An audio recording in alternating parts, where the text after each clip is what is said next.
Hello and welcome to the Bestseller Experiment, where we continue to discover what makes a bestseller and inspire you to start, finish and publish your book.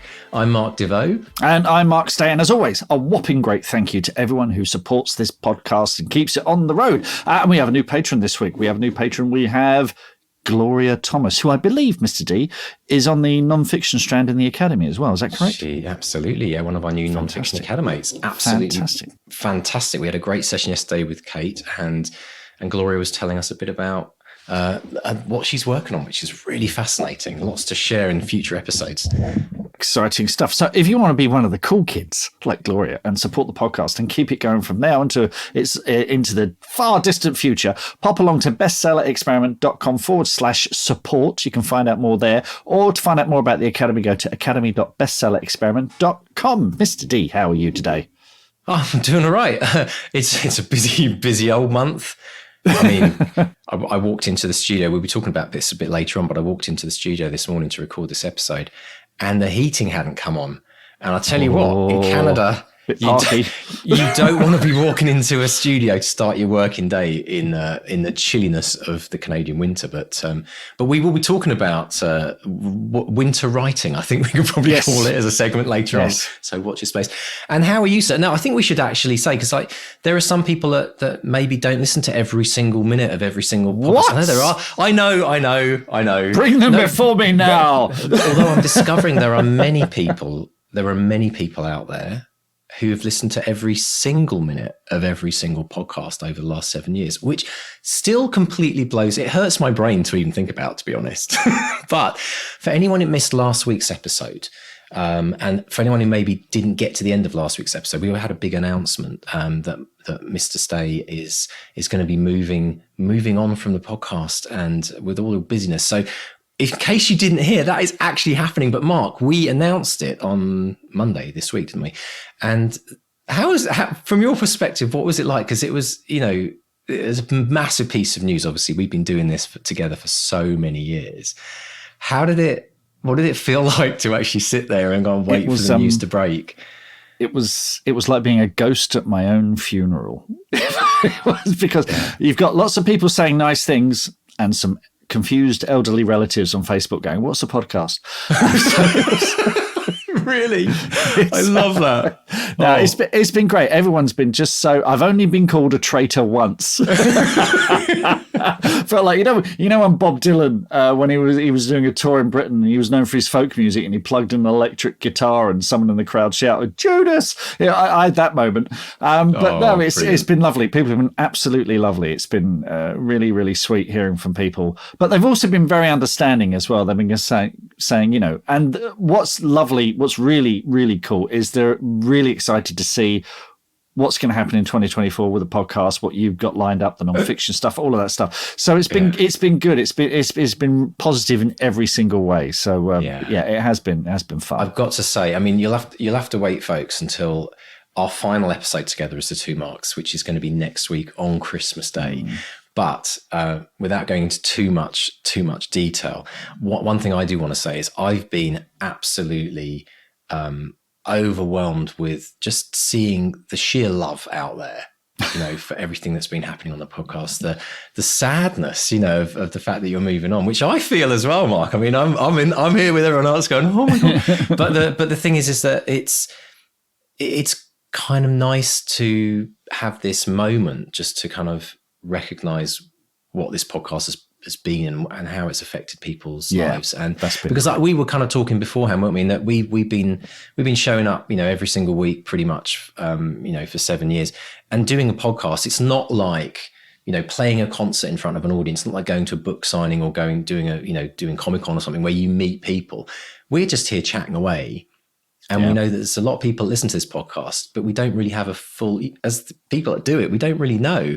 It's a weird medium, isn't it? In that you get a few emails and you do you get social media contact, but you don't have an idea of what the full scale of it is. No, I mean, we can look at the download figures and you think, well, actually, this is like giving a talk at, the Royal Festival Hall or something. Every week, but where are they all? Packing out Wembley Stadium, whatever. Yeah, it's really interesting, isn't it? But so having had this opportunity to kind of say, right, it's the end. It is the end of an era. It's the end of the 2 Mark era, but it's also great to have that opportunity just to kind of feel that reaction from people and realize that, wow, this actually has really meant a lot to so many people. And that's amazing. So we want to thank everyone who's reached out and sent goodwill messages.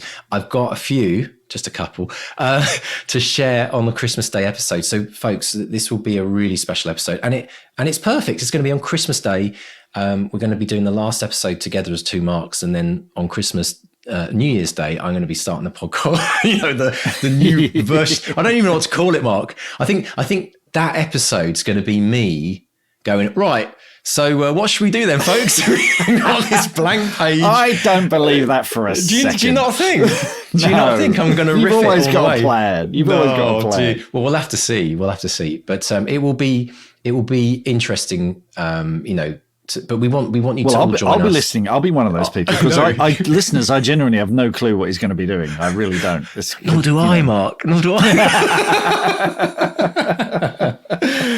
Oh, it's going to be jazz podcast, right? Improv. Nice. Mind you, when you think about like a lot of the episodes that we've done, obviously there've been the interviews which have been very much the heartbeat of the show, which we kind of built the show around. But I think part of the joy of what we've done is it has been a bit of a kind of a jazz session between me and you. We just kind of like been making out as we go along. Yeah, we're sorry to spoil the surprise, folks, but yeah, a lot of the time we just scripted. No, it's not scripted, and we're showing up and having, hopefully having fun and definitely, and learning a few things along the way with you. But excellent stuff. Well, listen, folks, so do join us next week. It's going to be a really fun episode. I might even get decked out, Mark. We usually do this on Christmas Day, don't we? Yes. I'll dust off the hat. Have you got a hat? Have you got like a nice? Got my jumper. Yeah. Christmas jumper. Yeah. Good. Yeah. Good. Yeah. Okay. Don't worry about that stuff, folks. Brilliant. All right. Well, let's dive into this week's actually final episode. Not final interview that Mark's done, because Mark has graciously done some additional ones because we've got such a backlog of authors. Yep. Yeah. There'll be more of Mark. This is it. It's kind of weird, isn't it? It's not. You're leaving the podcast, but you're not kind of leaving the podcast because it's going to be the ghost of Mr. Stay still talking to us. Yeah, exactly. Yes. So you've got all that to look forward to in the new year as well, folks. But for the last time together, Mark, introduce who's this week's special guest. Well, I can't think of a better author to top off the year than the brilliant Mike Gayle. Mike Gayle was born and raised in Birmingham and moved to London with ambitions of becoming a music journalist, but he ended up as an agony uncle for the teenage girls magazine Bliss before becoming features editor on Just 17, and we're going to talk about that later. Mike became a full-time novelist in 1997 following the publication of his Sunday Times top 10 bestseller, My Legendary Girlfriend, which celebrates its 25th anniversary this year, and he's back with his 18th novel, A Song of Me and You, and it's a story of midlife crisis inspired by a quote from Jim Carrey. So we discuss making unlikable characters engaging, what he thought when he reread My Legendary Girlfriend after 25 years, and why we should always be entertaining. Brilliant. So let's dive in and listen to Mark chatting with the absolutely wonderful Mike Gayle. Mike Gayle, welcome to the Bestseller Experiment. How are you today, sir? I'm good, thank you very much. It's a little bit cold in here. Getting nippy, I'll just put my hat on, but yes, we're all right, thank you. Good. Yeah, I've resorted to fingerless gloves just to, because that's the thing being a writer is you sat on your backside for a large chunk of the day, haven't you? Have you got any tips for, apart from the hat, any tips for keeping warm in the winter months? Well, it can get quite difficult because my office is south facing, and so actually during the day when the sun's out, it's normally quite warm and it's great. But cold winter, it's really cloudy today. Temperatures dropped, and I have been known before to kind of put on a coat to sit down at my office because I kind of just think, well, do I really need to heat the whole house? But then you kind of just think, well, maybe not. So put the coat on, put a scarf on, and I'll write. That's a classic. Keeps the mind sharp. It's a classic dad move, isn't it? I've got a big woolly That's blanket it, there yes. that I throw about. Yeah, you just fine. Just walk about. You'll be fine. Anyway, we're not here to talk about that. All sorts of stuff to talk about, not least your new novel, A Song of Me and You, which is a story of midlife crisis. I don't know if there's much about staying warm in the book, but apparently it was inspired by a quote from Jim Carrey. Can you tell us about that? Yes, yeah. So I came across a quote on the internet. Who knows where you get these things from? And it alleges to be from Jim Carrey, but again, who knows whether he actually did say it? But it said something along the lines of, I think everybody should get rich and famous and do everything they ever dreamed of so that they can see that it's not the answer. And I had a real light bulb moment with this because I just thought, oh, this is really interesting. Here you've got somebody who is a celebrity, someone who is famous, who has been in Hollywood films and all the rest of it. And he's saying it's not the answer. And I think the thing is our culture has done a really good job in actually saying that these things, or suggesting to us mere mortals that it is the answer. Yeah. And so I just thought, oh, isn't this interesting? He's saying this as a celebrity. And I bet even if he said it to everybody, people wouldn't believe him. No. And I think, people would still think, yeah, you're saying that, but of course, fame and fortune is the answer. And so I kind of wanted to look at fame and fortune and celebrity through the lens of a Mike Gayle novel. But at the same time, a Mike Gayle novel wouldn't be a Mike Gayle novel unless it was kind of very much grounded in reality and very much grounded in the kind of the everyday. And so I look at the kind of celebrity angle through the lens of Ben, who is originally from Manchester and has gone on to become a world famous rock star. But I also wanted to kind of look at the ordinary, as I said. And so we get Helen, who is actually Ben's ex-girlfriend from when he was a mere mortal back when they were 18. And so Helen, in the interim, has gone on to become, she's a part-time teacher. She's got 2 kids. She's got a husband, or at least had one, until in her mid-40s, her husband leaves her. And so at the very beginning of the book, she's having a very, very bad day. So her husband having left her, and he's now living with his new partner, his new girlfriend, who is considerably younger than Helen herself. And so he is taking the kids on what should have been the family holiday. And so Helen is looking at a week alone in a house without her kids for the very first time, when there's a knock at the door, and who should be there but Ben, who she hasn't seen for the best part of 25 years. And so the question really at the heart of the story is, what is Ben doing there? Why is he here after all this time? And what does he want? And what difference will they make to each other's lives? And Helen's very much our way into the story, isn't she? It's important to have that related, grounded character, because I guess the challenge is when you're writing about the rich and famous, is it difficult to make them sympathetic characters? Because as much as we might aspire to be rich and famous, we kind of have the tall poppy syndrome over here as well, don't we? Exactly. Yes, very much so. Yeah. And so actually, you're absolutely spot on. Helen is our way into the story because and part of the challenge that I wanted to do in writing that celebrity was to see, can I get readers to sympathize with this character? Here's somebody who has it, who from the outside, it looks like they have it all. Yeah. Can I get them to kind of, so for me, it was a bit of a challenge to kind of go, okay, I know that you will like Helen because you can relate to her, but I really want to think at the same time, can I get you to sympathize and like Ben and understand perhaps just a little bit what might be behind that quote from Jim Carrey? Very good. Now, here's a question for you. Could you have written this novel 25 years ago? Is the Mike Gayle writing now the same as the Mike Gayle writing 25 years? Could you have sat down and could this have been your debut? Or is this a result of those 25 years? That's a really interesting question. I don't know. I mean, what's interesting about it is that The answer is I literally don't know. And I suspect that there are things that the Mike Gayle from 25 years ago could do, and can do, or could do a lot better than me now. Oh, really? I think there are. I mean, certainly when I wrote my debut, I there was nobody waiting for it, and so it was a book written.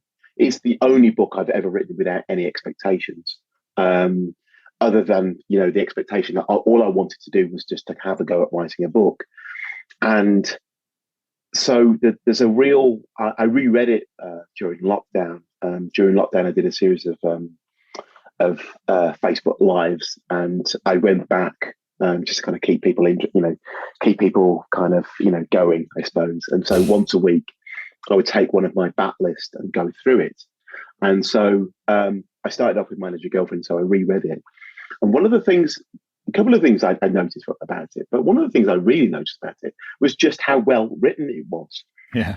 And it really surprised me because you kind of think to yourself, oh, am I going to kind of cringe when I read this? Am I going to think it's awful? But actually, it's really, really, really well written, and I was surprised by that, even though I say so myself. And I think part of that was, I think, the fact that I rewrote it many, many, many, many, many times in that process. It was very much the kind of forefront of mind.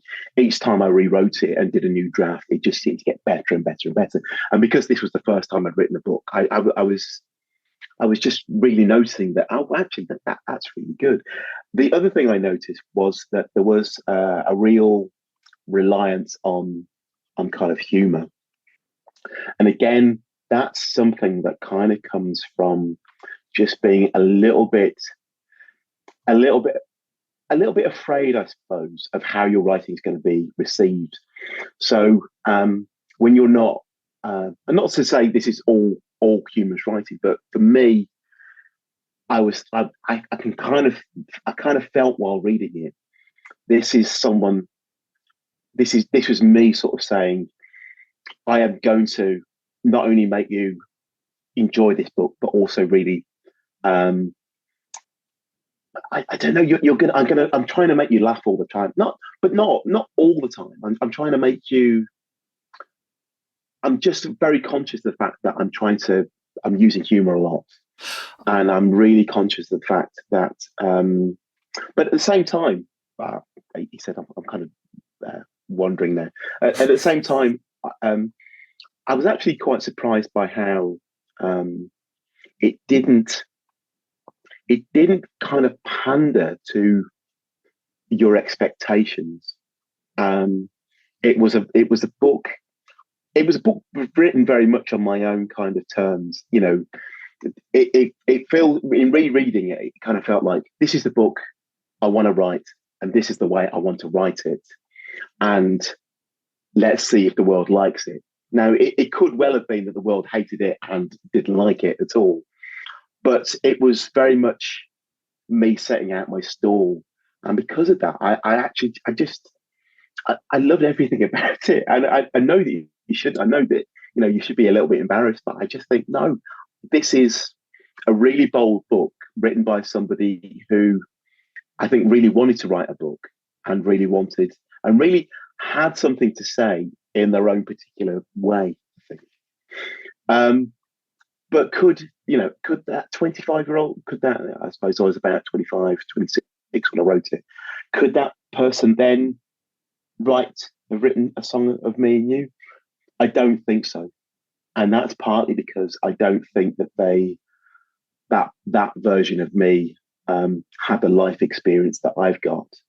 And the things that I've got, I suppose the kind of things that have kind of come across the last 25 years. And so I think he would have, I think both versions of me, the younger me and the older me, would both enjoy both books and get something from them.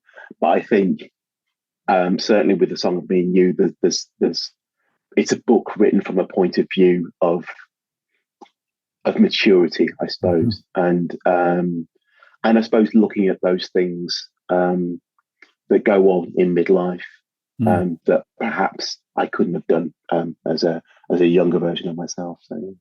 Excellent stuff. That thing you were talking about, the humour, I sort of recognise that temptation to chuck a gag in, just to prop it up, just to shore it up. You know, if I might doubt the quality of my writing, but I can tell you a cheeky gag kind of thing.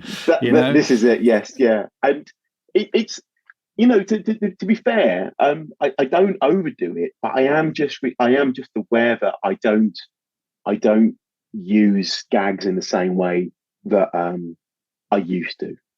I'm less reliant on them, and I suppose over time as well, my books have kind of shifted from a kind of romantic comedy focus to a more general sort of.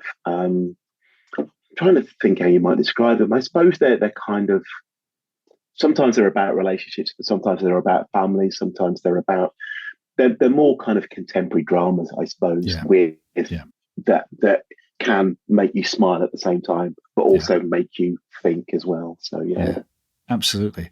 And do you feel like the novels have grown with you? Because I think turning 30, you wrote when you were roughly turning 30, they've sort of grown with. Have your readers grown with you as well? Have they come along for the journey? It's been really wonderful because I think, yes, there have been people who have been there since the very beginning. And that's been lovely to kind of see and kind of engage with, because their kids are, are reaching the kind of age, or not far off the age when I was sort of started writing. And so some of them are even, who would loved My Legendary Girlfriend, are giving it to their kids and saying, read that, I think you might enjoy it. And it's this lovely window into, what it was like back in the the ancient time called the 1990s. But at the same time, it's again, when I was reading it, you kind of realise just how much the world has changed in 25 years. And so My Legendary Girlfriend almost reads like a historical novel in a kind of sense. There's no internet. There's none of the characters have mobile phones. The main character is using a landline. It's something from a different period. But there's something quite lovely about that as well at the same time, because there's a universality there. I think that even though things have changed and we've got all sorts of, we're in different times, there is still unrequited love. There is still just not quite men not understanding women and women not understanding men. So there's a real truth to it that kind of lasts outside of time. What was the other part of the question? Have your readers grown with you? You've answered it. Oh yes, so I think, that was it. Yes, yeah. Yeah. But the nice thing is that it feels like at every stage there's been a new influx of readers. So every now and again, especially in the kind of like the last 4 or 5 years, there's been a new influx of readers, and it's a real delight for that. It's that wonderful thing, when you find a new author and you realize that, they've got a really big, quite expansive backlist. And so you go from having nothing to read or thinking that you've got nothing to read to go, right, I've got 17 books and a work of nonfiction to kind of work my way through. And it's also, I was talking to a recent reader recently, and they're in this kind of wonderful position where they can, from their whatever position they kind of came into my books, they've gone back and read it, and they've kind of seen my progression from where I started to where I am now. And so it's something that I suppose I don't get to see because I was there, but they get to see, because they've read the books one after the other. They get to kind of really get a sense of the writer that I've become, which I don't get. So that's lovely. That's fantastic. The other thing is, as I understand it, I think you've been with the same publisher for 25 years, Hodder. Yes, which I have. is Yeah. which is pretty extraordinary, actually. A lot of authors can jump about. Talk about how working. You've seen some big changes over 25 years. Yes, I The have. ebook revolution, all that kind of stuff as Yeah. well. So tell us about the working with the same publisher over that time and how things have changed from that first book to now.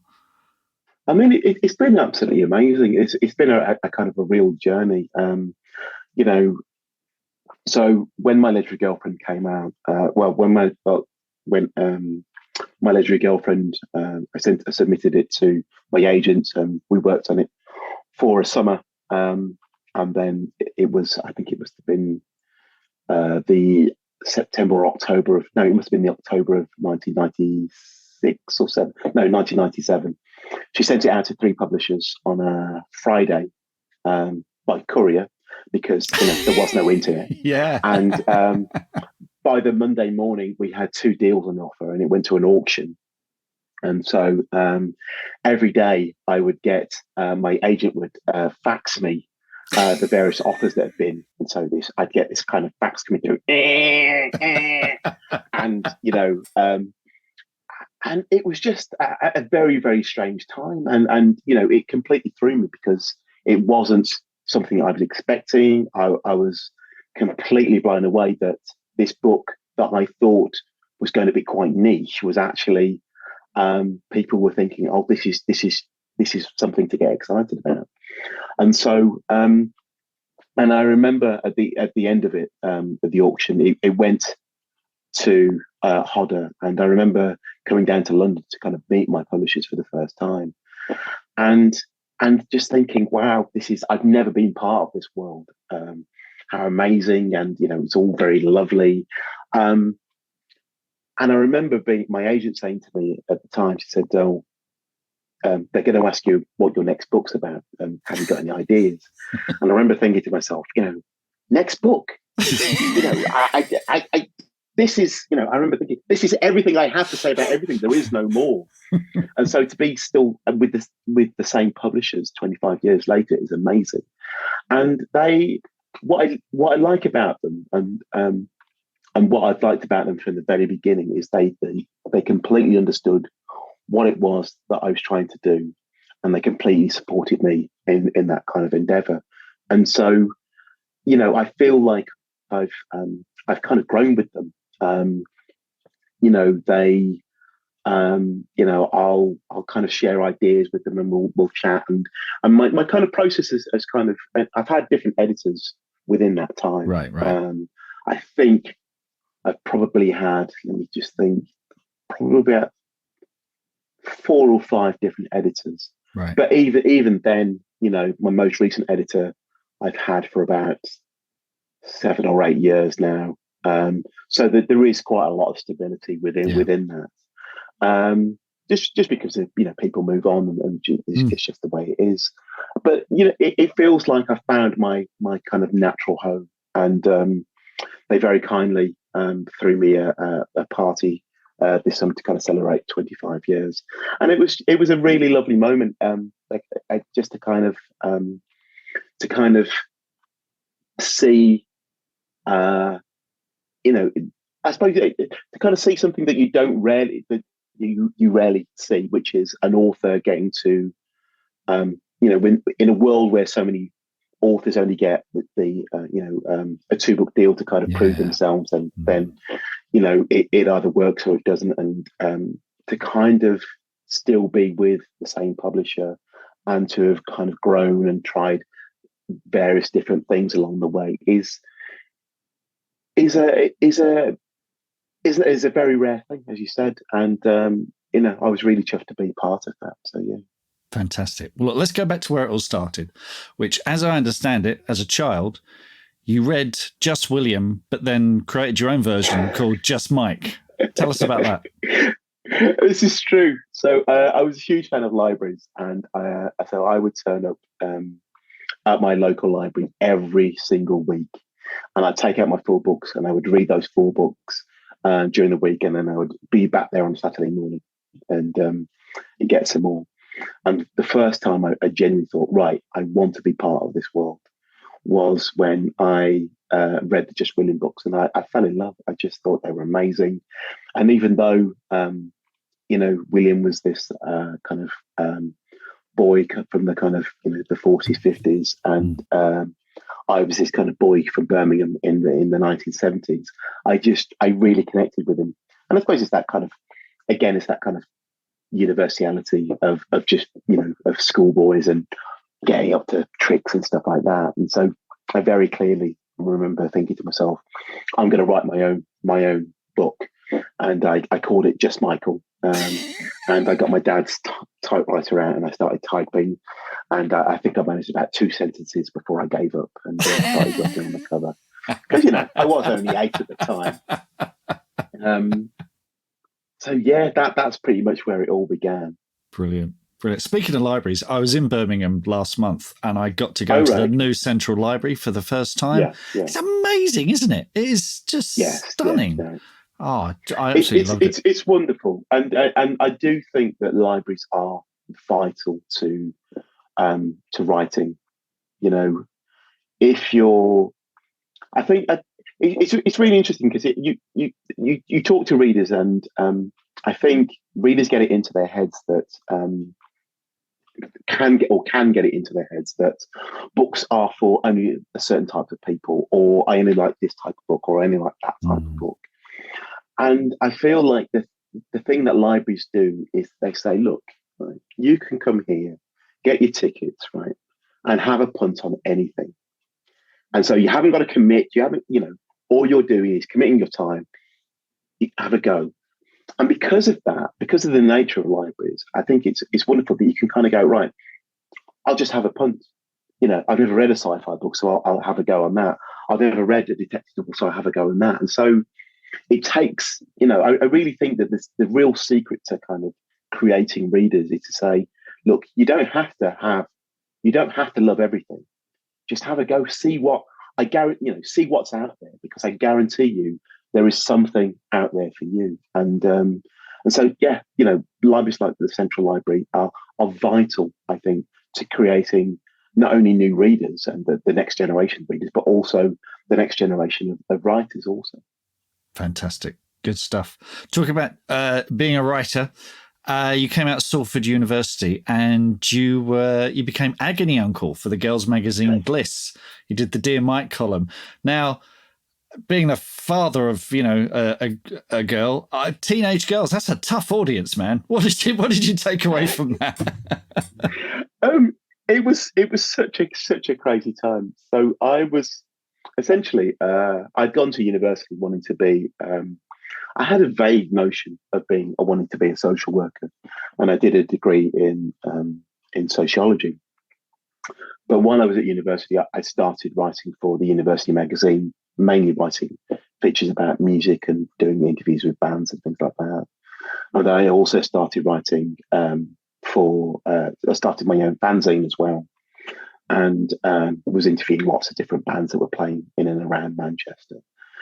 And by the time I graduated, I knew that I definitely wanted to be a journalist. So I came back I started writing for Ulysses magazine in Manchester. Then I wrote for one back in Birmingham. And then I got the opportunity to get onto a postgraduate diploma in journalism down in London. And so, and it was there that I took a bit of a pivot because while everybody on my course kind of wanted to write for the Guardian, Telegraph, or the Sunday Times, I had it kind of, I wanted to go back to the writing that really made me laugh and that really made me enjoy writing.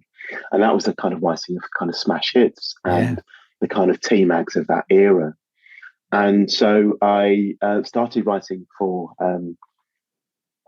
so I did lots of work experience. I ended up working for a magazine publishers that produced, amongst other things, Take That Official magazine.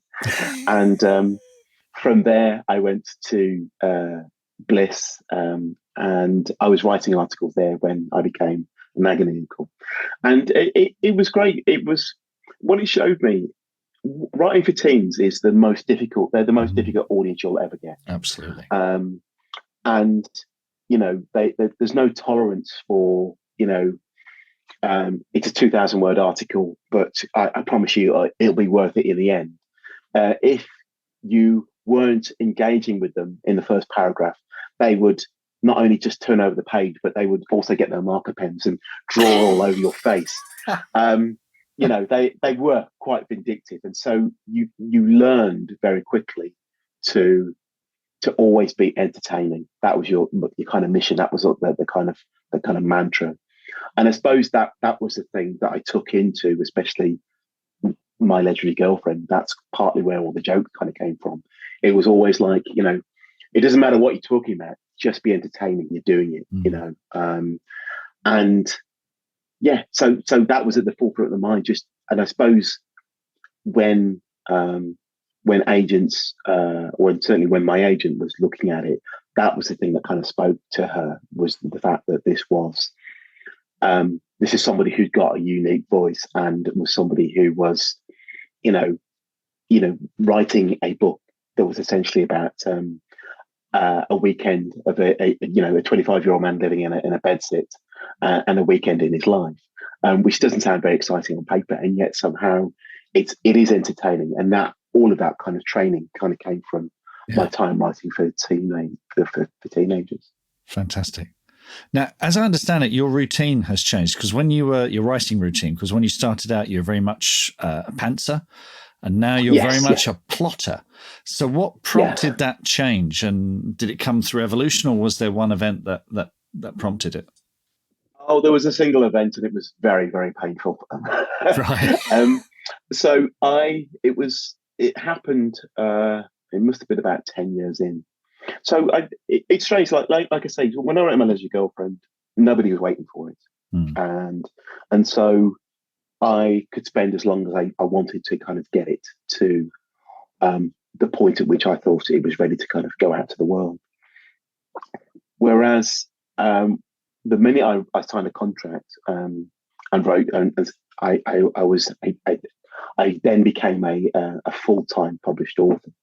And so I remember sitting down to write Mr. Commitment, my second novel, and thinking, this is a completely different experience. This is, there's a deadline, there's an Amazon listing for it.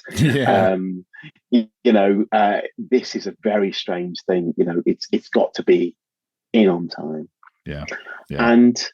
But I was still doing this kind of, having an idea and kind of just, making it up as I kind of went along.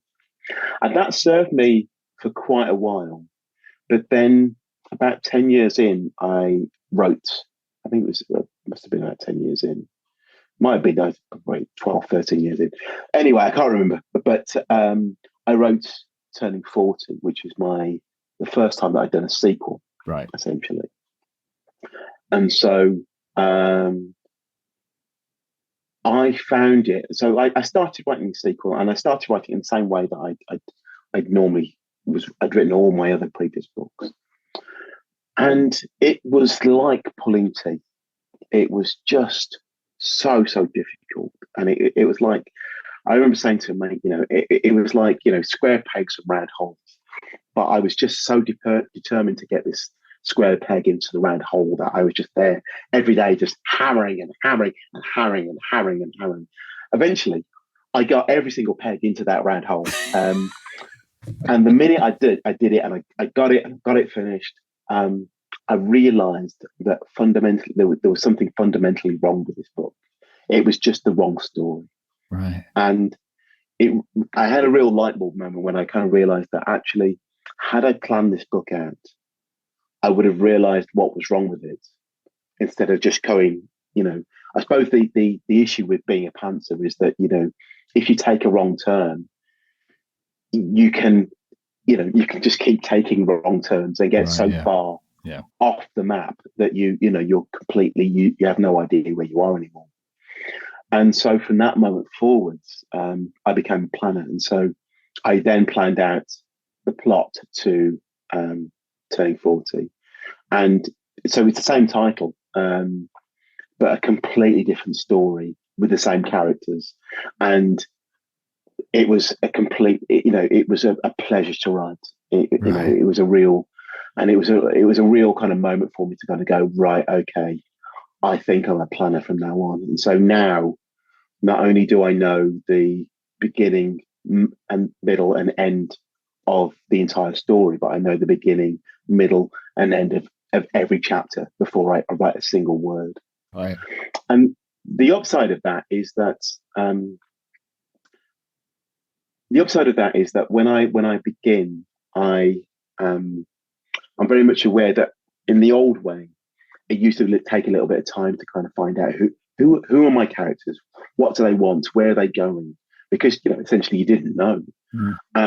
But now, because I've planned and I know what kind of things they're going to encounter, and I suppose planning means that I know who the characters are before I've written anything, and so it's much easier to kind of get started and kind of know,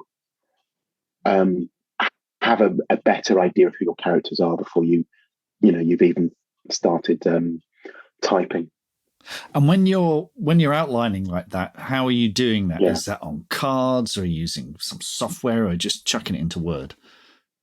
I am just millions and millions of pieces of paper.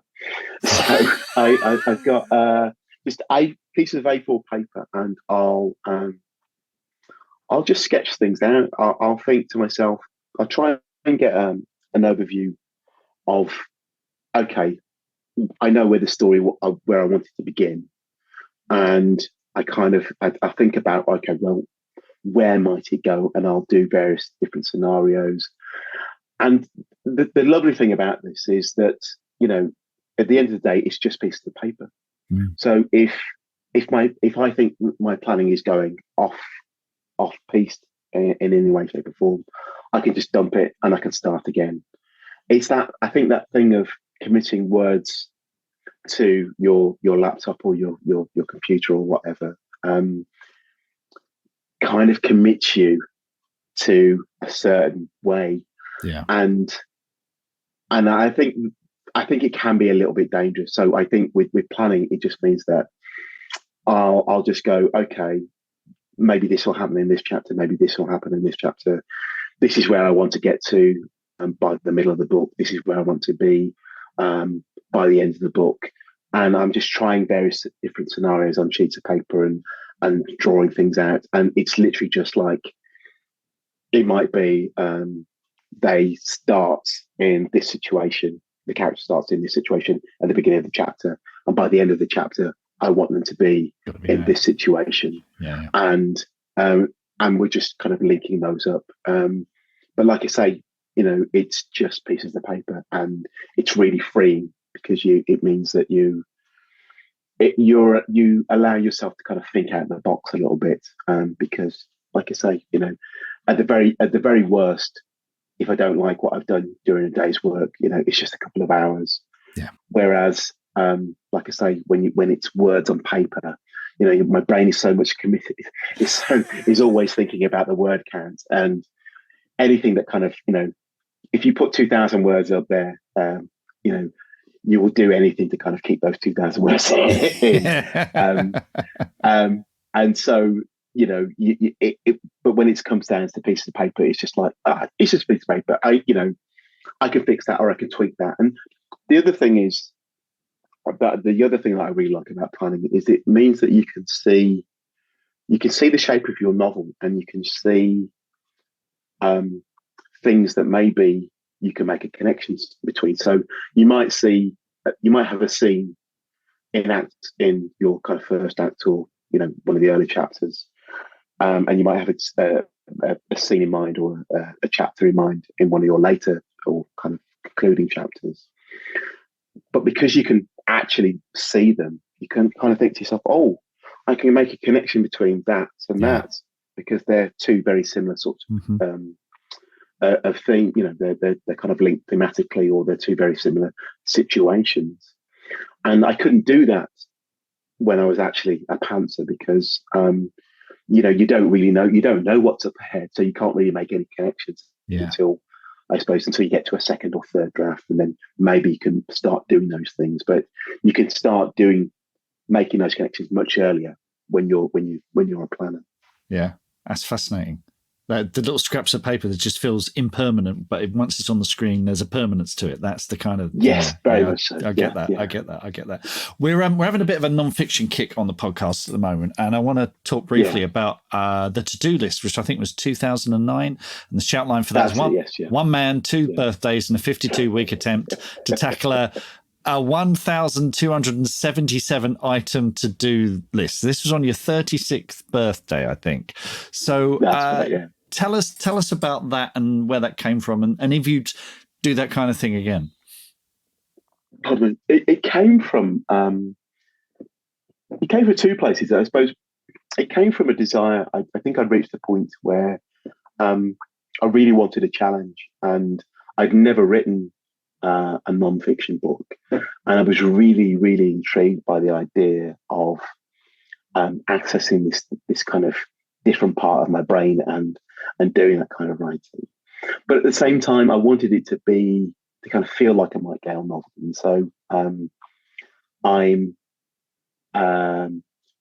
the main character, but I'm also your kind of everyman working his way through this kind of mammoth list. And the reason I chose it was just because I'm very much a to-do list person.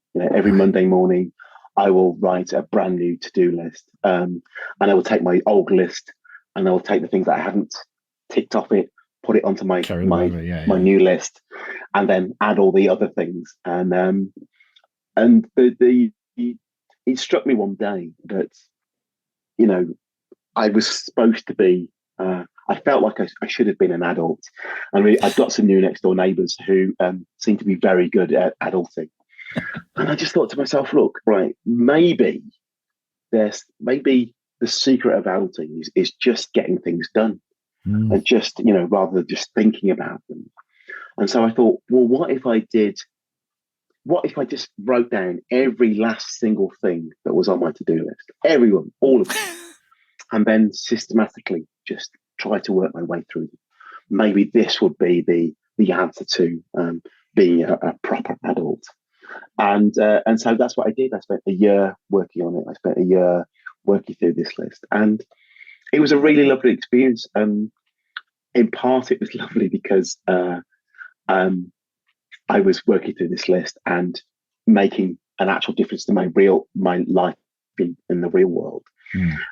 But it was also lovely to be doing a different sort of writing, and to also be kind of throwing in a little bit of my my own life in there, so that so part of one of the things that kind of happens during the story, which is actually true. One of my I discover that during the process of doing my to-do list that somebody has a film company has released a film that has ripped off one of my books. And I can't really say too much about it. It sounds like I'm being vague, but it's not a UK or a US company. But it was a very, very strange kind of experience, and so I'm trying to deal with that while I'm also kind of trying to do this insane to-do list. So it was really good fun, and it was and I think I think one of the things you have to do as a writer is to constantly be challenging yourself to kind of keep yourself interested, and I was talking to someone recently about that, because on the one hand, you're tempted to kind of go, let's just get the job done. And that's your kind of like your work a day, look, get it done and do it to the best of your ability. And then there's part of you, I suppose, the kind of more creative side of you kind of just go, look, I know I can do this, but can I do this? And so you're always looking just like a little slight challenge, and some of that kind of came to a head with my going back a couple of books. So All the Lonely People, which came out probably about 3 or 4 years ago now. When I wrote that, I so normally what I do is I'll do an outline before I as well as doing once I've done my mapping out of things, I will then do an outline for the entire novel, essentially like an extended synopsis, but I'll break it down chapter by chapter, and then I'll send that to my editor and agents, and that gives them an opportunity to kind of see the story that I'm working on, but they can also kind of pitch in if they've got any kind of thoughts or observations. And so I did this process, and I sent it to them, and they both wrote back straight away, and they said, "Oh, absolutely lovely! This is amazing. This is going to make an amazing book." But they both agreed that the book, so in the outline that I sent, there were some sort of flashbacks that were of that essentially meant I was going to have to be setting parts of the book in the kind of early 50s and then later in the 60s and the 70s. And I kind of knew at the time that I was coming up with this outline, I knew that this was out of my comfort zone. And so what I did very sneakily is I tried to minimize those kind of flashbacks to the absolute minimum I thought I could get away with. Right. And as soon as I sent this into my editor and agent, they both came back to me and said, "We love this book. And you know what? We really love these historical bits. It needs more of them."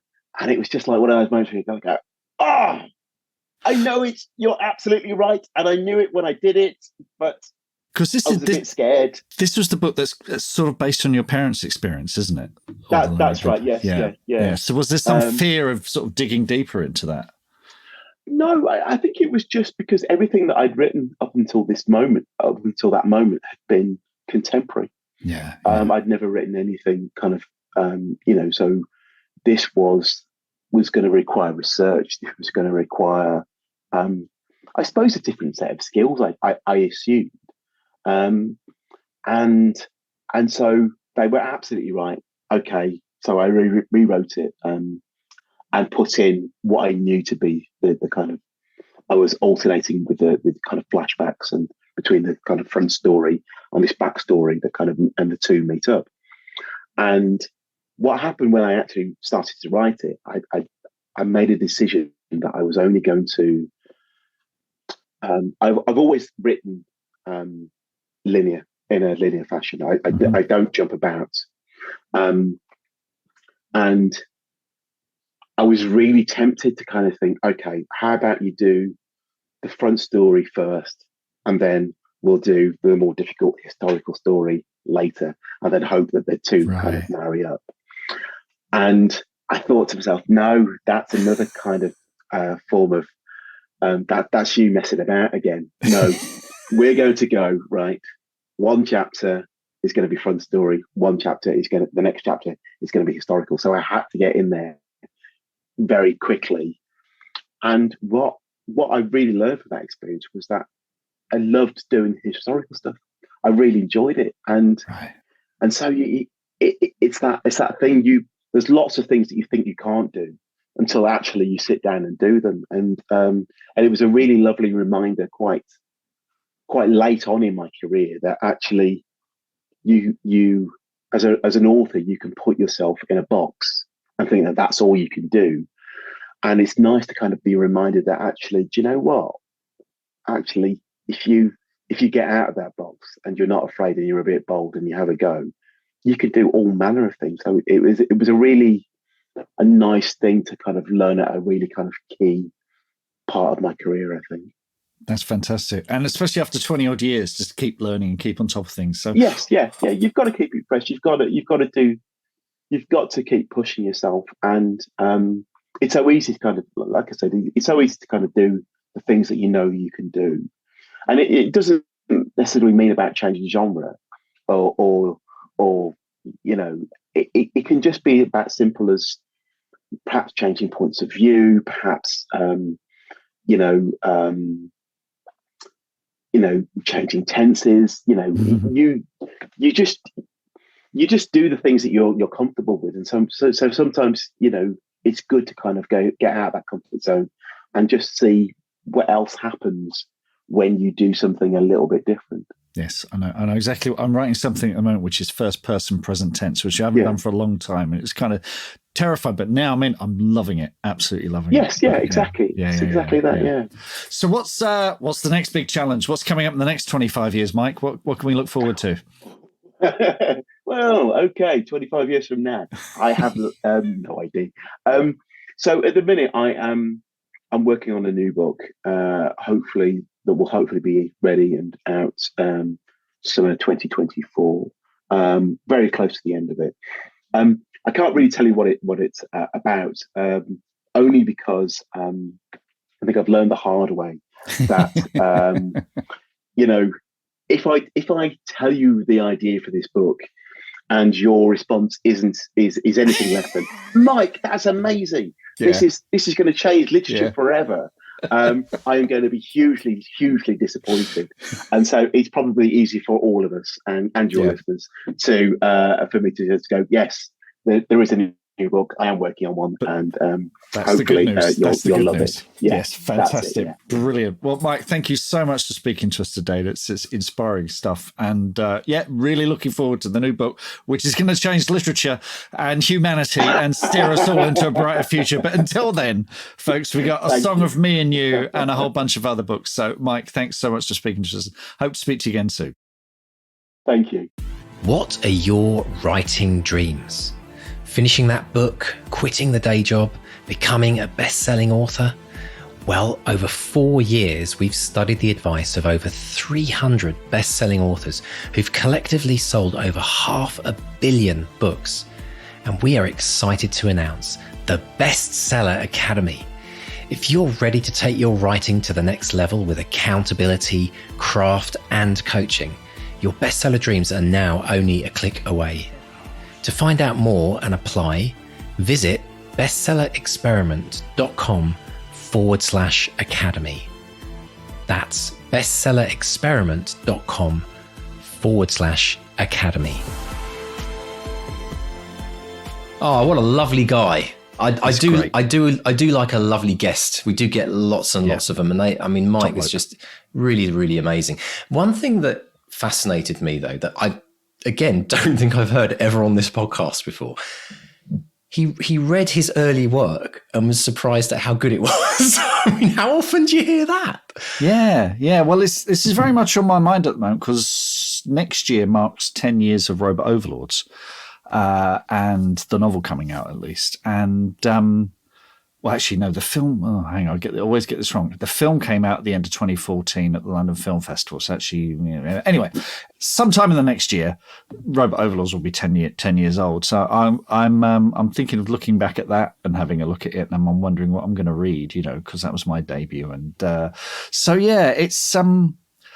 I've got plays and stuff that I daren't look at because I know they're going to be terrible, but in some ways, though, if you did, because the thing is, I think there's a benefit to that in some ways, because if you do look back, in theory, which Mike obviously is a reversal, but in theory, you should be able to go, wow, look how much my writing's improved, and it can be quite inspiring. It's like looking back at an old journal from 10 years ago and saying, oh, wow, I was thinking that was my biggest issue when I was that age, and now that I'm not even bothered about that stuff anymore. But the thing I love about Mike's attitude is, I think he went and he looked at his book and he was looking for all the things he loved about it. And I think what most of us do as writers is we look back at our old work and we pick out all the things that we think cringe at and go, oh, instead, because there is always going to be good stuff. But if we overwhelmingly look at the stuff that kind of holds us, like makes us think, oh, I was really bad back then it kind of in some ways muddies the whole book. Yeah, it's kind of an unhealthy default that we have, isn't it? That we're because we've trained ourselves to editorialize, to look at writing over, right, what's wrong with this? How can I fix it? Even when you're confronted with a book that has been edited and copy edited and proofread and in Mike's case, a smash hit debut, there's a part of us thinking, well, this isn't right. I've got to make it better. I've got to improve it somehow. So I think, it's something I'm very conscious of if I give feedback to anyone, if I edit something, when we have the surgeries and the one power punch-ups and stuff like that in the craft coaching on the academy. I'm always going to look for the good stuff so I can give people something to steer towards. Because it's one thing to say, well, that doesn't work, that doesn't work, that doesn't work. You also got to say, but this is good. Do more of this. I'd like to see more of this, please. It gives them something to cling on to in amongst all. And that's not just the kind of the praise sandwich, you know. That's not just me being nice. You've got to find the good stuff, because those will be your strengths. Those will be the things that. And what's interesting with Mike is, you know, his writing has evolved. He's someone who's constantly challenging himself. Some we're going to talk about more in the extended version. But you know, he's not the guy. I said to him, "Could you have written, you know, his new book 25 years ago?"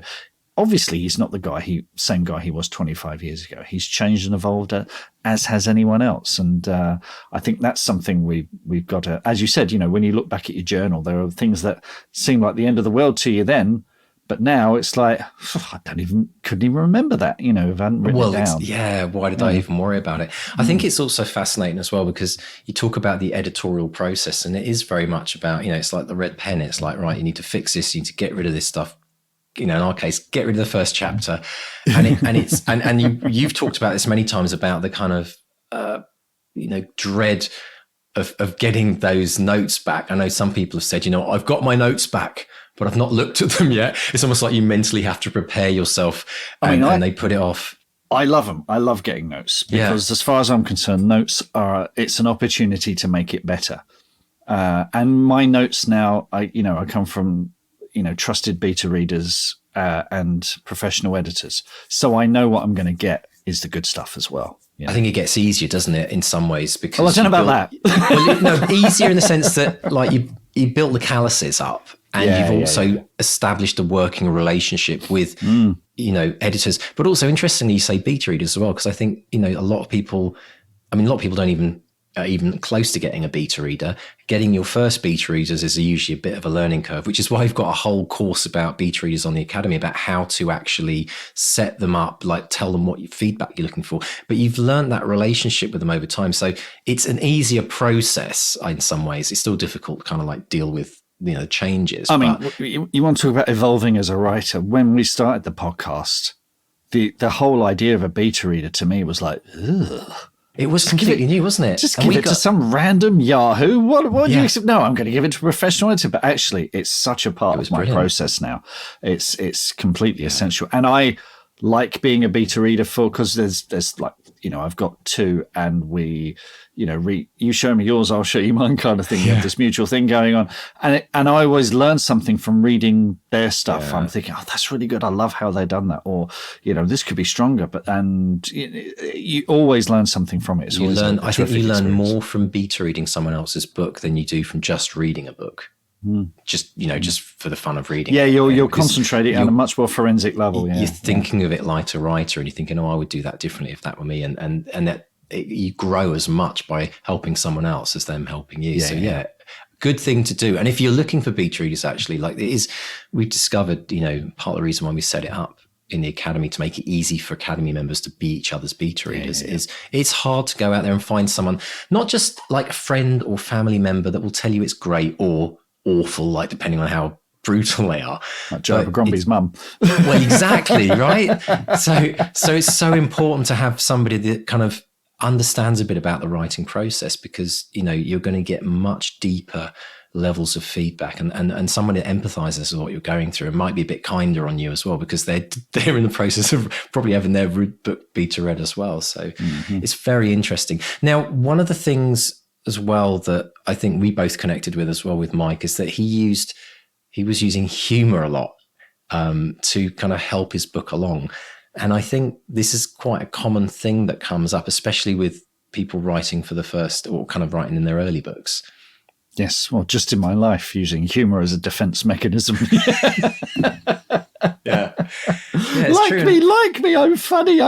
I mean, you know, but it's true though, isn't it? It is. I mean, I wouldn't call myself the class clown, but there was a definite arms race at school to be the funniest person. Yeah. And there was a handful of us who were always trying to outdo each other with gags, and it's nice because when we catch up now, we're still sort of doing it. And it's still, I was going to say, that group, it still goes on today. Like when I pop back to England and go out for a meal with that group of guys, it's just like you walk in there and it's like you've gone back. Like well, I tell you what, I went years. to this was 10 years ago. My friend Tim, it was his wedding, and it was all mates from school, and we all reverted to being 17 again.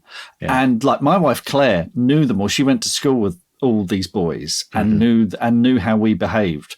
But all the other wives and partners, they were like, what has happened to my husband? Why have they turned into a teenager making all these knob gags? And it was like, that's what we were like. We've just reverted back to it immediately. And it was very, very telling. But yeah, it was, sorry, back to the original point. That kind of humor as a defense mechanism, but also just in the writing as well.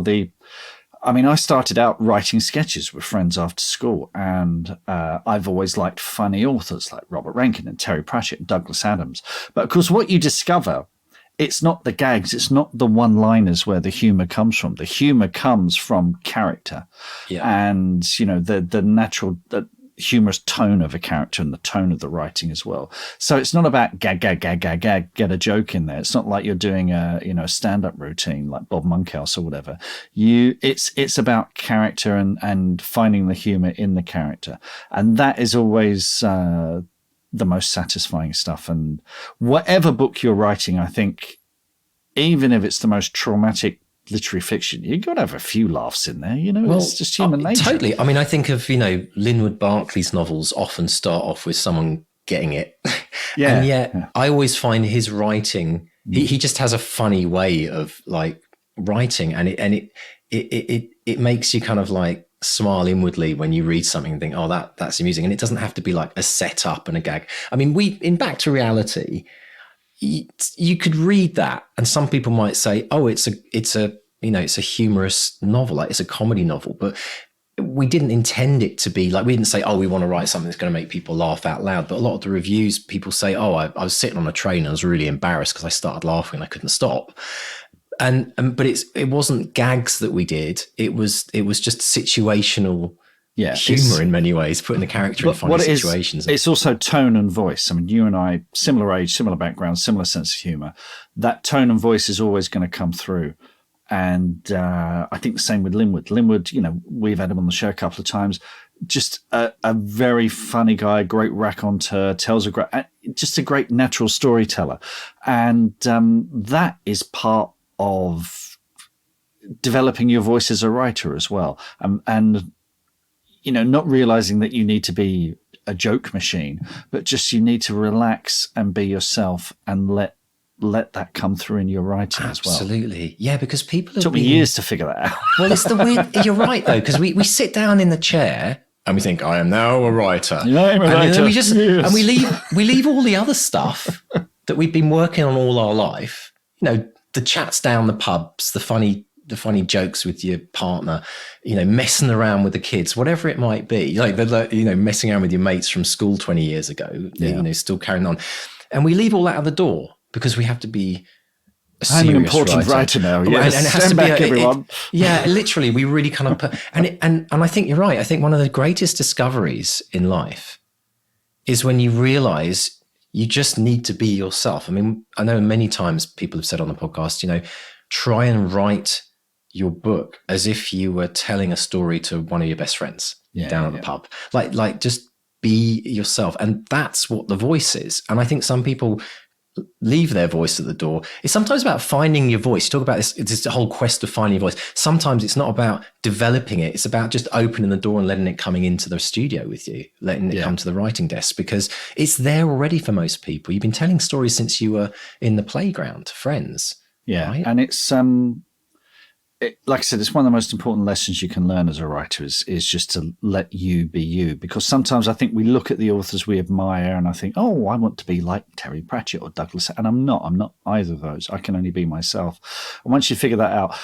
I think one of the greatest compliments you can get from readers is when they say, oh, you talk just like you write. And, I remember being on a panel with Queve McDonnell and Sarah Pimborough earlier this year at FantasyCon, and you listen to both of them, and I can hear their writing in the way they talk, on the panel, and you just think, yeah, I want to read their books because they're fun. And same with Mike, and listen to Mike and thinking, there's a humor there, there's a warmth there, there's a wisdom there. Yeah, I want all of that. I want all of that. Definitely, and it's sold. Totally. Yeah. And I think, one of the greatest compliments I think we've ever had on the podcast is, and we often get this, and it's a lovely thing to read, but when people send us emails, they'll say, I've been listening to you guys for a few weeks or a few years, whatever. And they say things like, I feel like I know you. It feels like you're friends of mine. It's weird because, I've never met you, and I think this is an example of what we're talking about. We just show up.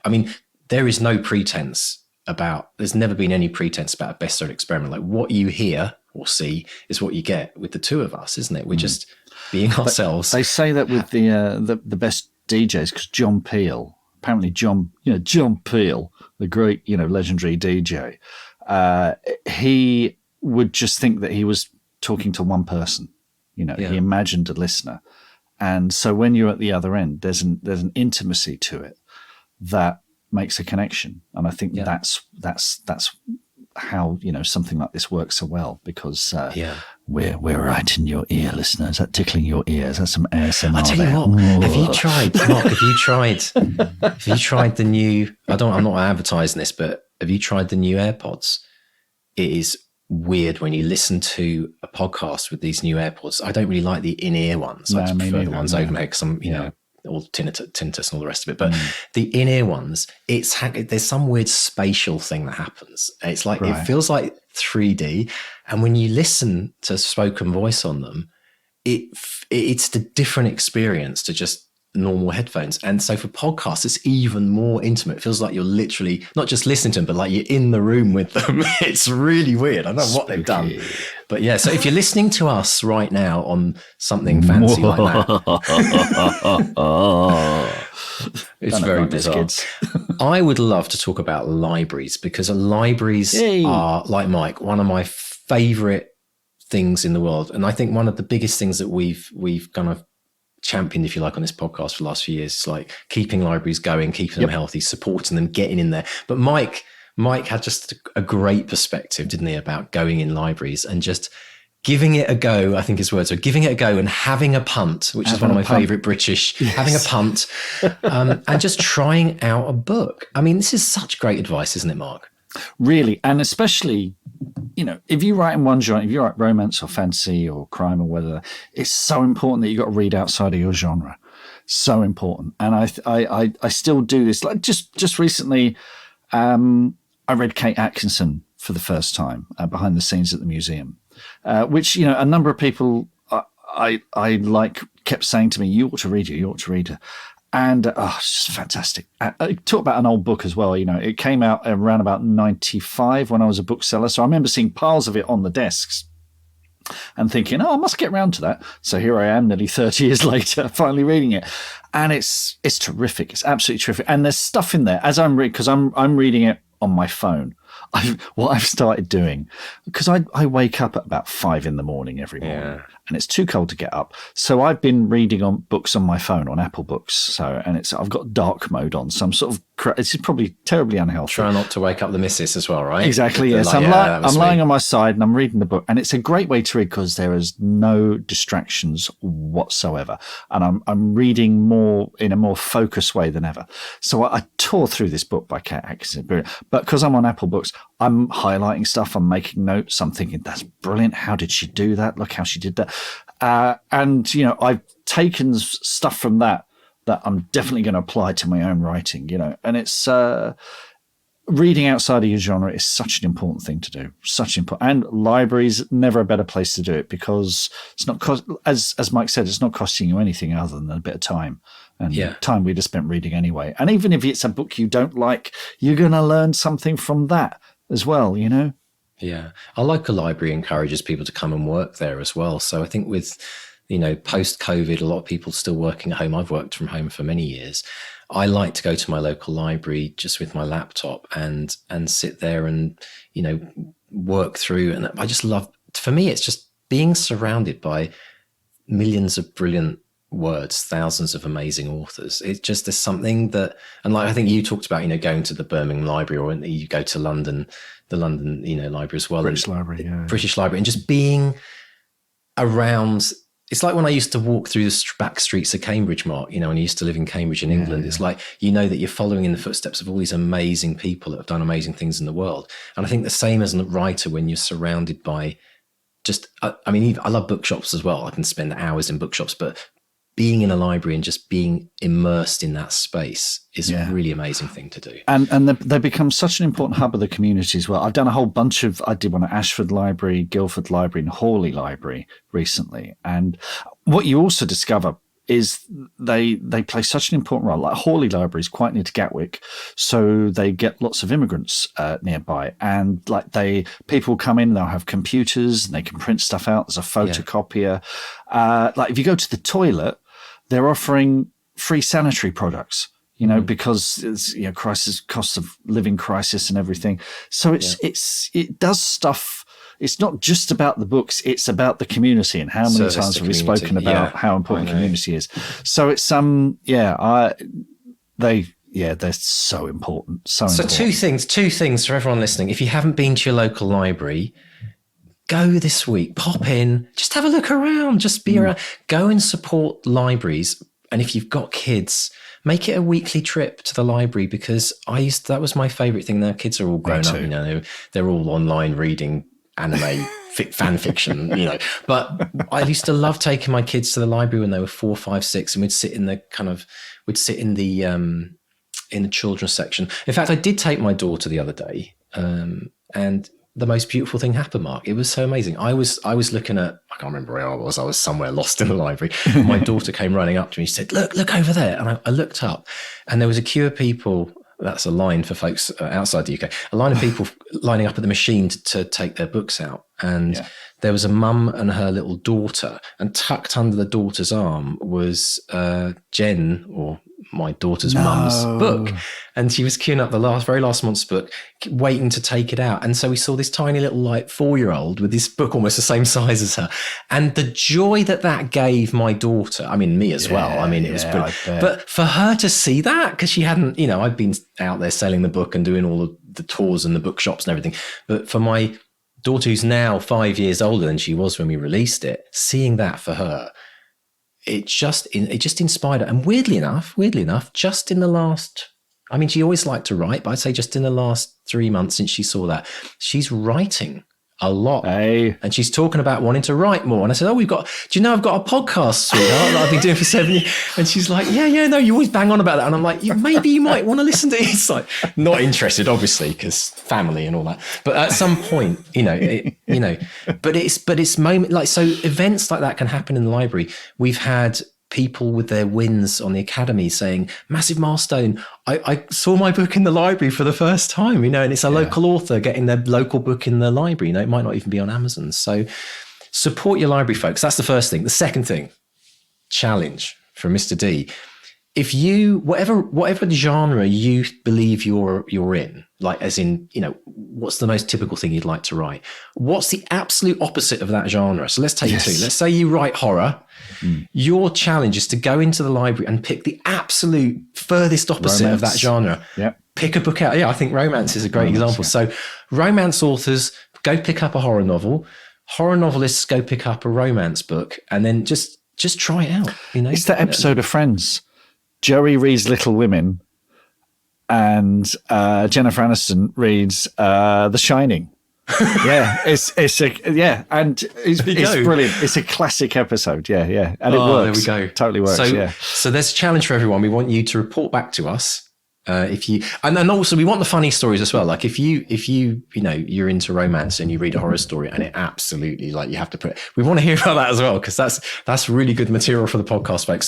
So drop us a note, go to the contact form on the bestsellerexperiment.com and tell us your experience, or even what you're about to try. We'll give your name a shout out as well. Now, I had to laugh when I heard the word bliss come up. Bliss. How do you describe, Mark, for all of our non-70s, 80s, 1980s listeners not from the UK, how do you describe the era that was Bliss magazine, Smash Bliss Hits, and Just 17 and Smash Jackie. Hits. Well, Smash Hits was for just pop fans, whatever your gender. But like a Bliss, teenage mag though, right? mag, for younger yeah. kids. Yeah. I mean, just 17 was read by 14-year-olds, obviously, and what was great was girls at school would read it. And if you were lucky as a boy, you'd get to peek inside the mind of a girl. And it was like, wow. And it was, I mean, it was such an important part of growing up in the 80s and 90s, reading these mags, because they spoke about subjects with an honesty that perhaps you might not be able to talk to your parents about or teachers about. They were like, it's kind of the podcast thing. They were like a friend. They were someone you could trust and take their advice seriously. They were brilliant. They were brilliant. They always had. Do you remember, Mark? They always used to have a centerfold, like Simon Le Bon from Duran Duran, or Morton Harkett, whatever his name was, from Aha. Yeah. And it would be like you'd have to get the staple. Do you remember? You'd get the staples and you'd open the staples up, and then you'd remove it, and then you'd put it on your wall. Not that I did that with obviously posters of like male 80s icons from my sister's magazines. I would have posters from the concerts I went to, the massive ones. Do you remember those ones that you could buy at the dodgy ones that were sold on the edge of the streets as you came into Wembley Stadium? Yes, or I would go to Carnaby Street, because there were lots of poster places there. I had a massive, Pink Floyd's Animals with Battersea Power Station on it. I had one that took up an entire wall. So it was like I was floating above Battersea Power Station. I mean, most of mine were even movie posters or Pink Floyd posters. Anyway, how did we get onto that? Just 17. Just 17, yeah. but it was an era. Now, he was an agony uncle as well. I mean, what an incredible start to his writing career. He talks about, his friends wanting to write for The Guardian and The Times. And he went to like Bliss, which is just, I mean, I think such a great grounding to learn about writing. As he said, the most important thing he did, he was writing for teenagers, and he said you have to engage with them in the first paragraph. There's no nonsense. Always be entertaining.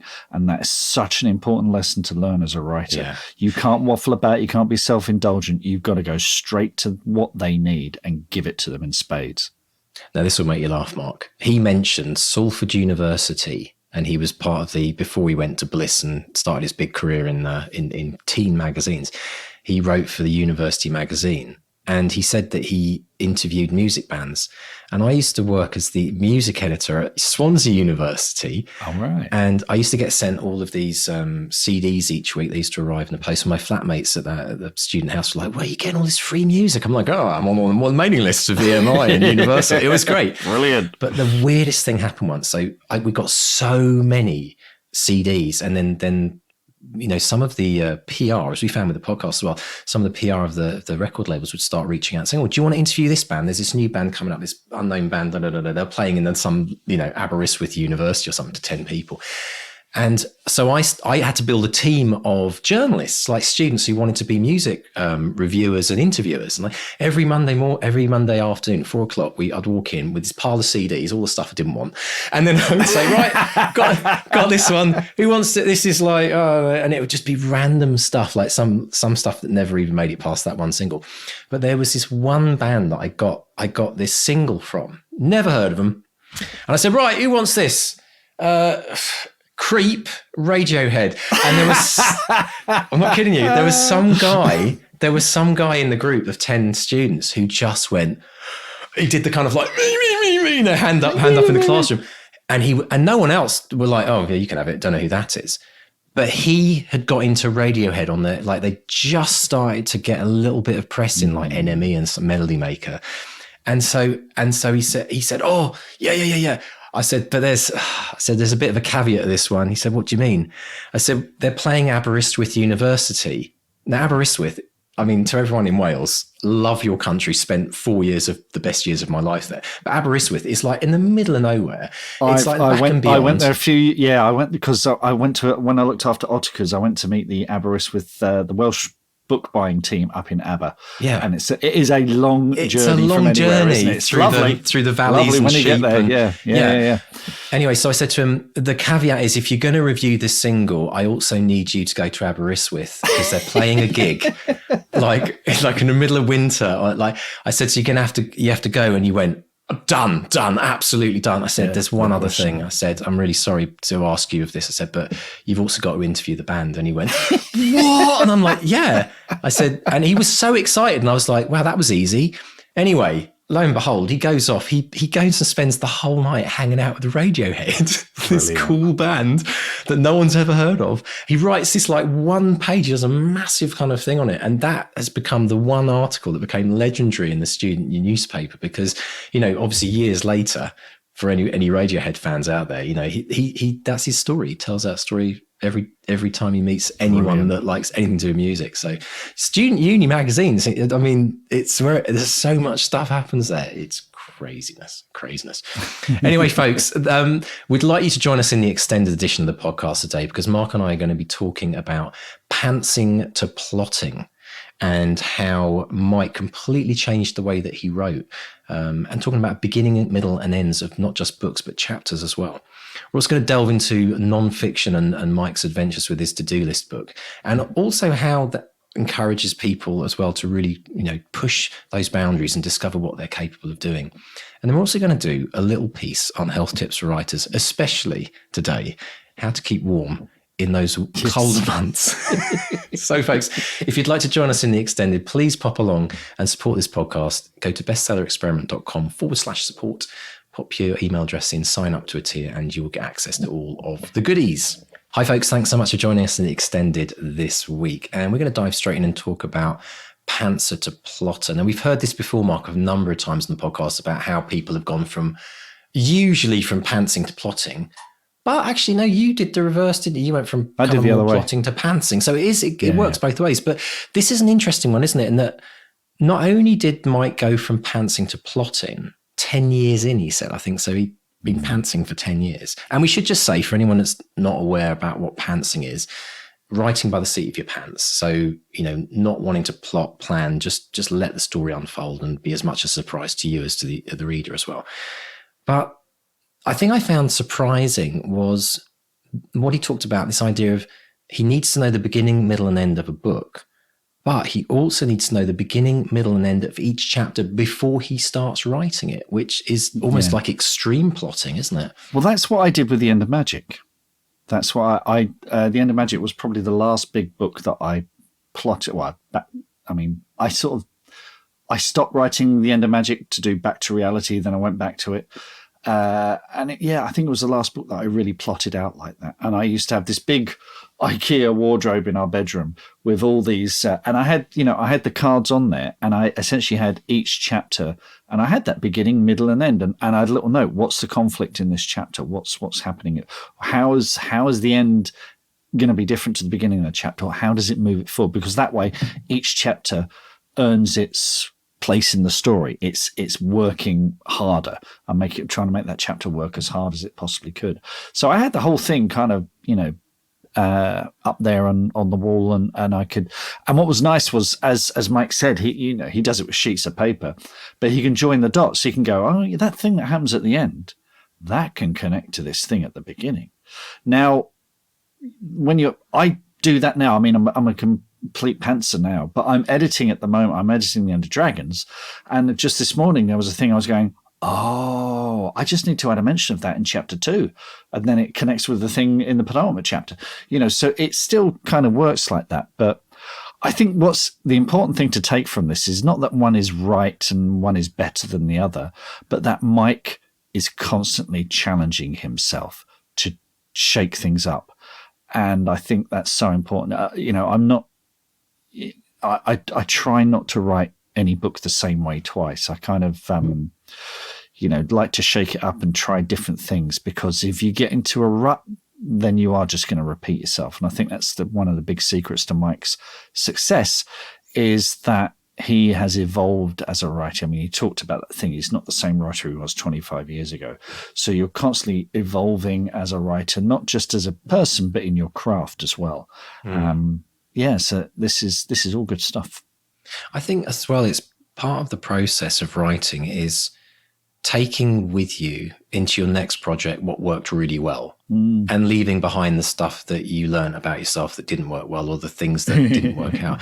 And it's a honing process, but it's honing to the sense that there is never a point where anyone should ever think, not even Stephen King or any of the great authors out there, that they should think, I've cracked this. I'm doing this the very best way, because I think the minute that we do that, we miss the opportunity to continually improve as an author. And I think part of the journey, as we, 7 years in, I realized that part of the journey of being an author is the discovery process of what you're capable of doing, but not just capable, but how you refine the process of your own unique way of writing. Like the podcast has been out there saying to people, and we did this from day one, didn't we, Mark? We said, look, this is not about telling you how to do this. Any book that gives you a step-by-step is basically telling you the way that the author likes to do it. That might not work with your brain. I mean, our brains all work in different ways. We see the world in different ways. We have different experiences. So this honing process, I think, is something that we should always hold on to as part of the overview of the challenge of writing the next project. And it's really interesting having done the podcast with you and see you evolve as an author as well, and working with you on Back to Reality. I've noticed that how you constantly evolved as a writer. You constantly changed and tried things out, and to your success as well. I mean, it's proof is in the pudding that as you get better at writing, as you explore more, each project is. I mean, it doesn't make it easier, but it makes the process easier and more enjoyable.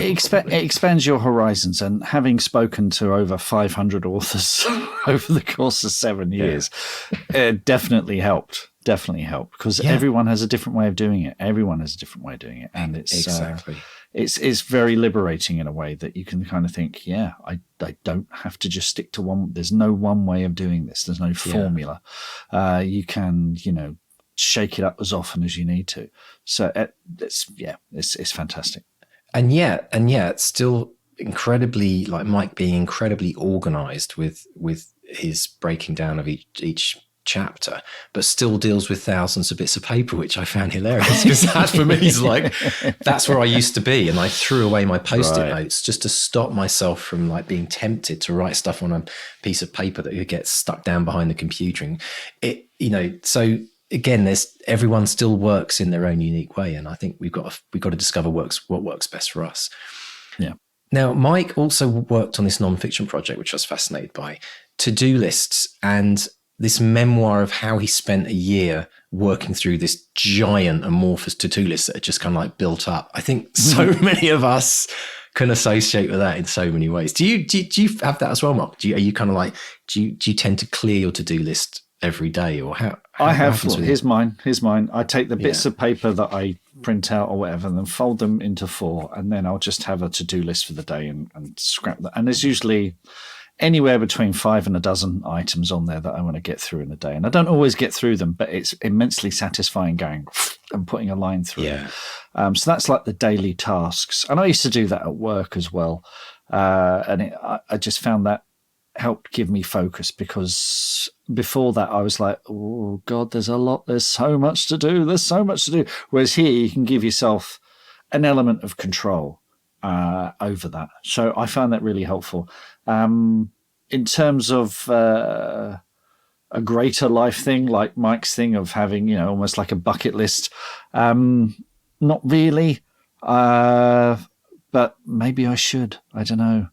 Maybe I should. It's an interesting one, isn't it? There's places I want to go. I want to travel more. There are places I want to see. Yeah. But yeah. Well, I think as well, the idea of Mike's nonfiction book, a lot of people think, oh, I can't write a nonfiction book because I don't yet have the experience, or haven't built up that credibility.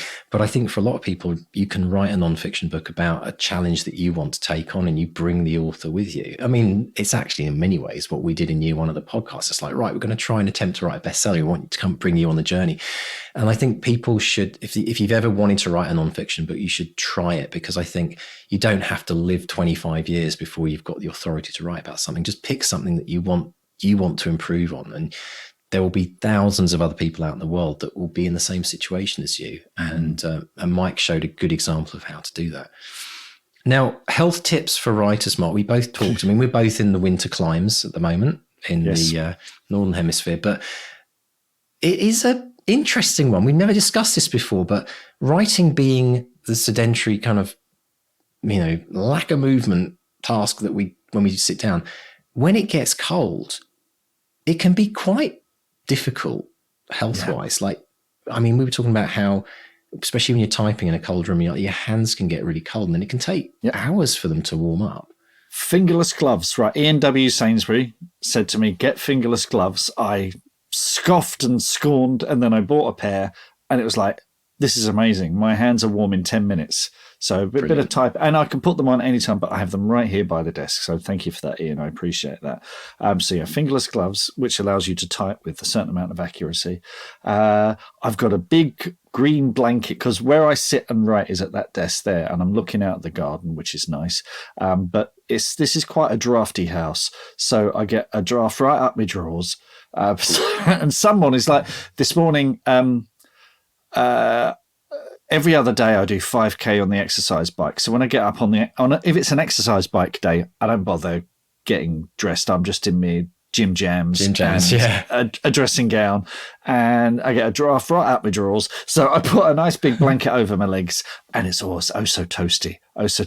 And there have been times, we're still above zero here most days, but when it gets below zero, the hat and the scarf might come out as well, because you're just sitting there and you're not. I know. But the other thing I do is regularly get up. Every hour at least, I'll get up and move around and do a bit of housework or whatever, and just get the blood flowing again. It's so important. Super important. Yeah, I mean, we've talked about this before, but some people do writing sprints, and a good tip is to set yourself a half an hour or 25-minute timer actually, and after 25 minutes of intense writing, keep the focus, get up for 5 minutes and get the blood circulation, look in different directions. We need to look after our eyes. I think when our eyes are fixed on one distance, that actually is not good for our eyes. So the idea of, even if we're just thinking, we're stopping writing for a minute in our chair, like if I've got a swivel chair, so I might just spin around and look outside, look at a different direction, just to kind of give my eyes a break, but also a little bit of movement.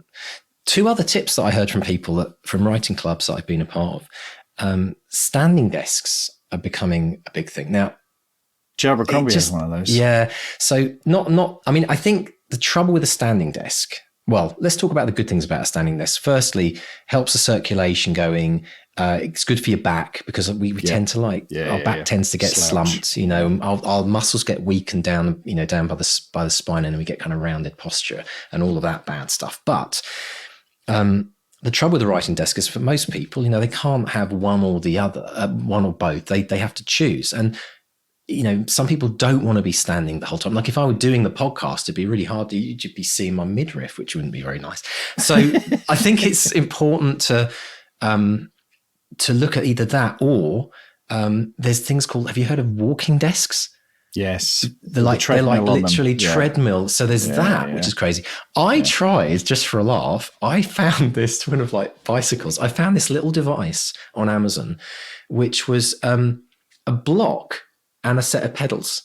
And this is for real. You put it under your desk and you sit and you pedal and I tried it, but major flaw, it was too tall and I cracked my knees against the other side of the desk, and you can't adjust the height of this thing. So if you're going to do that, make sure you get a good one, because man, the thing I had, it was awful. It was like, I was like leaning back and trying to, and it didn't work, but I'm sure maybe there are other ones out there. But that, again, it's about keeping the circulation going, keeping the feet moving.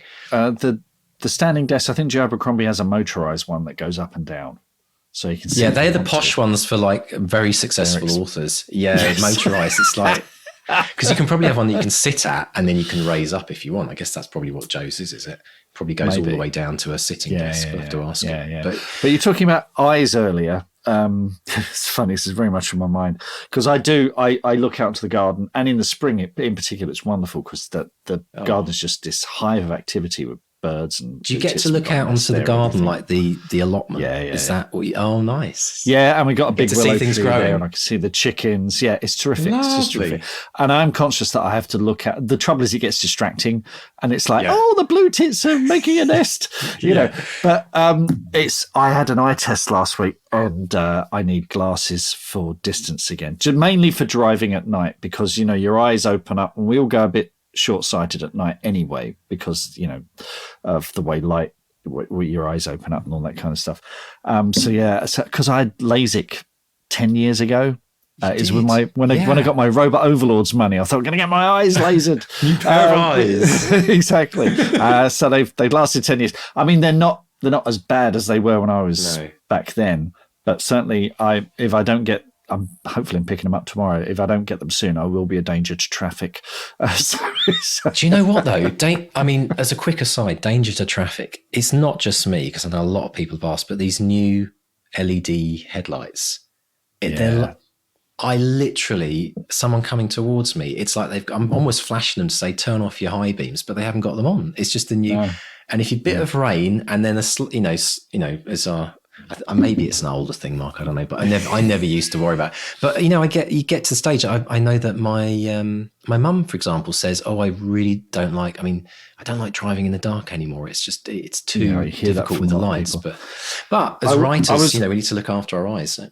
Yeah, no, absolutely. No, I was warned when I had the LASIK. They said your night vision's not going to be as good as it was, and I said, "Well, that's my days in the SAS over and done with, isn't it? Night raids, helicopter flights, exactly." But I have noticed it of late, particularly headlights that you get like a star and a halo around them. That's right. Yeah. It's pretty difficult. So, and I do wonder from a poll of 2 writers, like how much the screen work actually contributes towards that, because it could well be that the reason I'm struggling is because of the fact I sit in front of a screen most of the day, but who knows? But the thing is, the good thing is, thanks to modern technology, the accessibility thing, you can make the text as big as you like. You don't have to get so close to the screen anymore, So I know on Scrivener, when I'm reading stuff back, big chunky letters. Absolutely. Yeah, they thought that one. You're listening to the Old Man Writer podcast. This is why we're finishing the 2 marks, legacy right now, because give it another 10 years, just and me and you'll be sitting there in our blankets, reminiscing about the good old days. Brilliant stuff. Excellent. Well, listen, folks, thank you so much for joining us for this last extended bit with Mark and Mark. It's been, these extenders have been great, haven't they? They've been a slightly different vibe, slightly more deeper. We've enjoyed looking at them. There's a lot to go back. So, please do tell your friends about them. There's a lot more of the 2 marks on those extended if you want to catch up with previous episodes as well. And excellent, folks. And we'll see you now back to the main podcast. So, Mark, what are the wins on social media and the Academy this week? Got some good stuff. Tracy Montague, she says in the BXP group, she says, as they say in lofty literary circles, I'm well chuffed to have my story, Birdie, shortlisted for the Aesthetica's Short Fiction Prize 2024. Looking forward to seeing it and the other shortlisted stories and poems in print. This is brilliant. Tracy, I've read one of her novels. Absolutely crack-a-lacking. I know she's getting great attention. Watch this space. Tracy's going to be huge one day, so this is great. So this is just another little milestone, Tracy. So congrats on that. Brilliant stuff. Well done, Tracy. Brilliant. Zoe Richards, who is rapidly turning into a total superstar on the Academy. She's got a book coming next summer, and she says, very excited that Waterstones Liverpool has just confirmed they can do a launch event for my novel on publication day. Tickets will be on sale next year. Get your diaries out, 6:30 p.m, Thursday, 20th of June, 2024, Waterstones Liverpool. Put that in your diary, folks. So congrats on that, Zoe. It's brilliant. We had a really fun craft coaching session on Monday, and you could tell Zoe's got a book coming out. We were talking about publication, launch day publicity, and I got a very, very good feeling about Zoe's book. The effort that her publisher is putting into the marketing publicity, I think it's going to be a winner. I think it's going to be an absolute winner. I must say, I don't think I've ever seen a 6 month in advance heads up, this is coming out in the summer. It was almost like going to the cinema sign. when they show the summer movies coming out and it's still the year before. Yeah, which is great because that's what you should be doing, like nice long run up. Brilliant. Very good indeed. Now, we're recording this on the 6th of December, so slight spot. So we're just hearing from people who did Nano and did well. So Rebecca Powell says, I did it. One 50,000-word, very rough draft of a brand new novel completed in November. I've now put it away for a while so I can resume interaction with the real world. Well, the real world, Rebecca, it's massively overrated. Get back to that book as soon as possible, but congrats on that. Brilliant stuff. And also on the Academy, we've got Sylvia Niederberger says, I've won NaNoWriMo. That's the first win because I'm working on a current work in progress. I've been doing a Rebel NaNoWriMo where I had a main quest and some side quests. For the side quests, I've written several smaller pieces and have submitted 3 pieces in English, 1 in Norwegian, and I'm currently polishing 1 piece in German so I can submit it by the end of the month. Lots of small wins. It's fantastic. Brilliant. It's amazing. Congrats, Sylvia and Rebecca. I accidentally did NaNoWriMo in October. Without even knowing it. Without even knowing it. Well, I've been working on 4 projects and I ended up writing about 55,000 words in November completely by accident. So, that's I phenomenal. don't know if that's in the spirit of the thing, to be honest. Each month when we do the life coaching on the Academy, the first thing I do is we do a celebration of all the people's wins in the Academy, but then we do an update on the word count. And literally, Mark, every month there are people that are knocking out 50,000 words plus, and I'm just like absolutely blown away. I mean, that's unusual, that's exceptional, but like consistently. So yeah. Absolutely brilliant stuff. One more very unusual win, and I love this. This is Phil Oddie in the BXP team. Phil says, I might have taken the whole visualization and dream declaration thing too far, but I got myself a T-shirt made. Now, most of these books don't exist yet. Half don't even have a first draft yet, but one day they will all be out there for people to read. In the meantime, I'll be wearing this to write in as a reminder of the goals I've set myself. So he's put this on the BXP team. There's a lovely close-up. So they're all by Phil Oddie, The Man in the Moon, Entrapment, Words from My Head. That's a good title. Echoes. I know he's been working on that because of the 200-word challenge. Enlightenment, Entanglement, and Exodus. Nice little stack of books. Brilliant. Phil, keep at it, man. Keep at it. His T-shirt. It's really, really cool. And a T-shirt to write in as well. So, one of those many layers you can wear in the winter when you're writing. So Totally. Brilliant. Phil's awesome. I can't wait to see what he achieves with his career. Absolutely brilliant stuff. Well, folks, it's great. If you've got any more wins, then do send them in. You know how to do it. You go to the website, bestsellerexperiment.com, and you click on the contact form and pop in your wins there. Whilst you're there, you can also sign up to the Bestseller Experiment newsletter, which I highly recommend you doing to get updates of current and future episodes we've got on the way. And Mark, there are also many ways people can connect on social media as well. Yes, Facebook, we're Bestseller Experiment. Twitter, Instagram, and Threads, we're at Bestseller XP. And if you've been inspired by Mike or any of the other many hundreds of authors we've had on the podcast, give us a rating or a review and subscribe. And thanks as always to our editors, Dave and JD. Absolutely. And to our support team, Lisa and Harmon as well, that behind the scenes, we don't usually talk about them as well, but they are very much a part of making this happen. So thank you to them. And folks, if you'd like to join the 200-word challenge, pop along to 200wordchallenge.com. It's a free 7-day challenge. Can you write 7 consecutive days? It's harder than you think, but if you do crack the challenge, you might just get the writing habit of a lifetime and hear about your book and maybe be interviewed one day on this podcast as well. So do check that out. And then finally, folks, we're coming up to a new year in the Academy. 2024 is going to be an amazing year for many, many authors. And if you want to be one of those authors, if you are ready to take the challenge of really becoming and believing that you can make this happen, then come and join us in the Academy on the fiction or the non-fiction program. You do need to get your applications in very soon. I would recommend getting them in before the end of the year. Anyway, Mr. Stay, for almost the last time, the 2 marks together. Almost. Have a fantastic run up to Christmas. And we will be back, folks, next week, Christmas Day, for the final episode of the 2 marks together. And it's going to be a cracker. In your stocking. That'll get me cancelled. Only the horror scriptwriter. I love it. Oh, brilliant stuff. Well, listen, folks, it's a very, very goodbye from Mark 1. And goodbye from Mark 2. Goodbye. Goodbye.